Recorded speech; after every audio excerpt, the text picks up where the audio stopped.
All right, let's take a look at Cole Eiserman. Who is Cole Eiserman? He is a left shooting left wing that is committed to Boston University. He's 6 foot 196. Played with in the U.S. development program, and the numbers are impressive for Cole Eiserman, to say the least.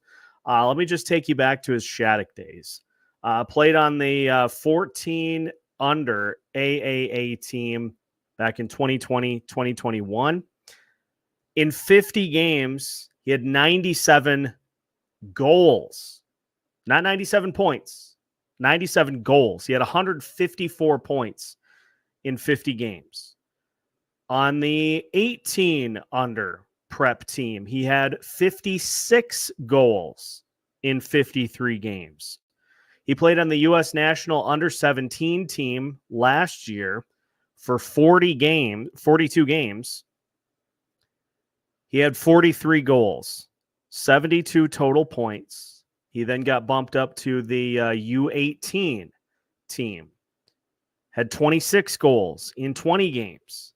Then he played on the U.S. NTDP juniors in the USHL. He had 28 goals in 32 games. You take that with his performance on the U.S. national U18 team this year, 58 goals in 57 games. Guy is a bona fide goal scorer, to say the least. He's done it at every stop he's had since he started playing with the Boston Junior Bruins back in 2015-2016. He had 5 goals in 6 games. Dude is just an unbelievable goal scorer. He is a scorer first and foremost. But let's look at what Scott Wheeler has to say about Eiserman. A dynamic goal scorer in the truest sense. Eiserman possesses an exhilarating ability to cleanly pick his spots in the net and regularly beat defenders and goalies one-on-one. He can score in every way: long range, mid-range, jam plays, rush plays, quick hands in tight, the one-timer, a lethal catch and release. There isn't a pass he can't take and get off. Last year, he showed one of the better shots and sets of hands that Wheeler had seen in a player that age. This year, he chased down Cole Caufield's all-time NTDP goal-scoring record. He's one of the younger players in the draft because of his late August birthday as well, which I think sometimes gets lost in evaluations of him because of how scrutinized he's been over the last 2 years. Eiserman is a shot creator and finisher who, against his peers, usually takes whatever he wants and seems to score at will. There have been big games where that has been tougher, causing some to question him, but Wheeler has always seen him come up big. Wheeler also says, I actually think he's a better skater than he has been given credit for in conversations I've had with folks about him. Skating is above average, but it's his puck skill, quick release, shot variety. He can rip it in motion, off catch and releases, standing still and from a one-timer, and he'll make goalies guess wrong in alone because of how fast his hands are, and sneaky strength when he uses it, which he has started to do more of. That have allowed him to create with relative ease against his peers. Though how easy that part of the game has always been to him has also created some bad habits.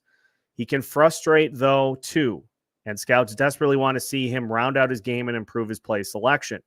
He can be a little careless and selfish with the puck. He can get carried away trying to do too much, stick handling into trouble, or shooting into shin pads, forcing shots from bad spots on the ice and trying to be too cute. The play selection and habits definitely need some work, and that have led many to understandably lowering him outside of the top 10 range that Wheeler still has him at. He doesn't miss when he's got an opportunity, though, and it's so hard to find goal scorers like him outside of the very top of the draft. Wheeler's seen him play pretty complete competitive games too, so it is there. Wheeler says, I've also seen him zip passes around and show a playmaking tilts and think he's an underrated passer who actually identifies second and third options quite well, even if he doesn't always give the puck to them. But where he goes will ultimately come down to which team believes the way he produces that he's about to score here, feeling every time the puck comes to him in a good spot supersedes the real work he needs to do in other areas. It's cliche, but you can't teach that.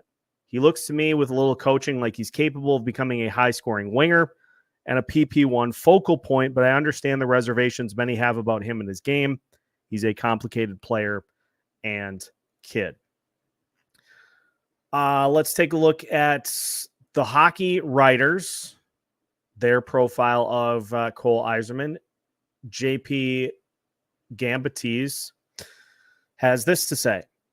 Once touted as the undisputed second overall pick to surefire superstar Macklin Celebrini, Cole Eiserman has slipped quite a bit in this year's rankings as a product of his competitors' stocks rising, while his play has remained somewhat stagnant, if not slightly worsening. If there's one thing that has stayed consistent and lethal in Eiserman's game, it's his shot. Now just 10 goals away from the U.S. National Team Development Program's all-time goal record, he continues to prove that he has the most dangerous shot of anyone in this year's draft class. In 45 games this season with the National Team Development Program, he's tallied 48 goals and 73 total points. He's currently 7th all-time in points for the program, thanks to a 69-goal, 104-point 2022-2023 campaign. He can and will shoot from anywhere in the offensive zone with pinpoint accuracy, showcasing his deadly and deceptive release en route to beating the opposing goalie cleanly. He can release the puck in extremely tight spaces, using his supple hands to quickly toe drag release around defenders.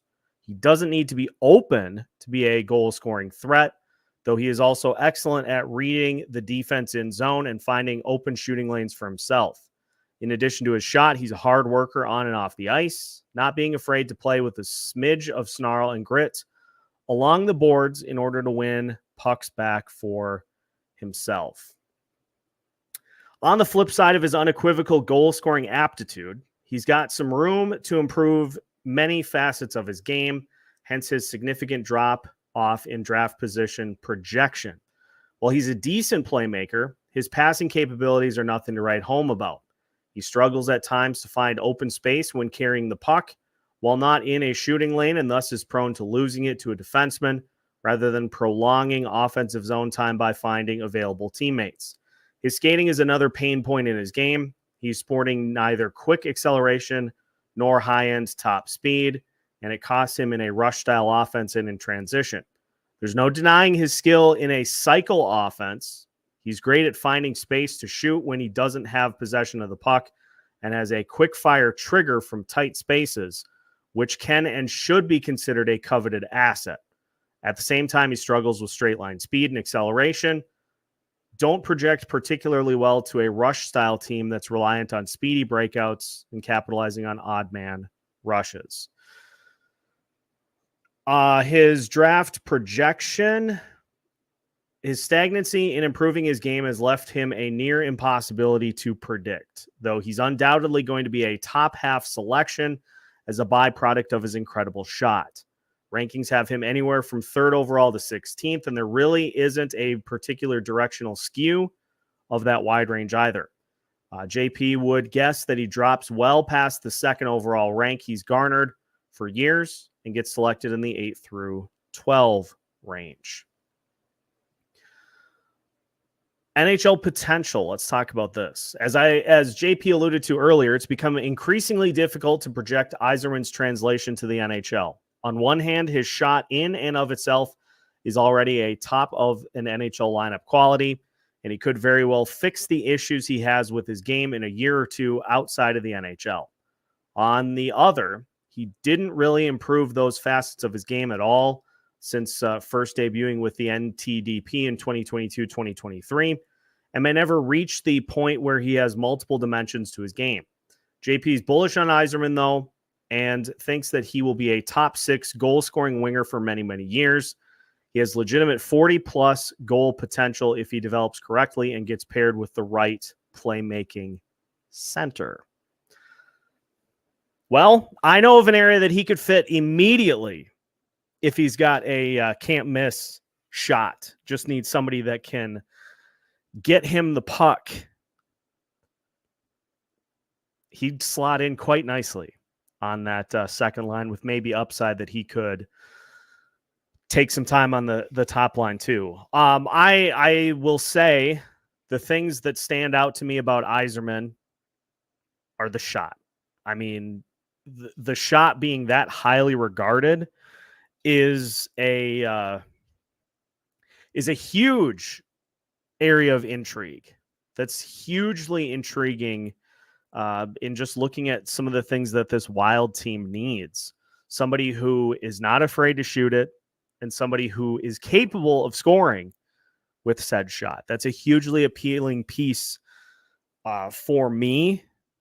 Obviously, some of the other things such as speed and skating ability, those are worrisome, but hard to pass up that type of a shot. It's pretty clear that he has had success in the goal scoring department, and well, it turns out that's a big need for the Minnesota Wild. So if Cole Eiserman was the pick, he could definitely make an impact down the line with this Minnesota Wild roster. So there's your draft profile on Cole Eiserman.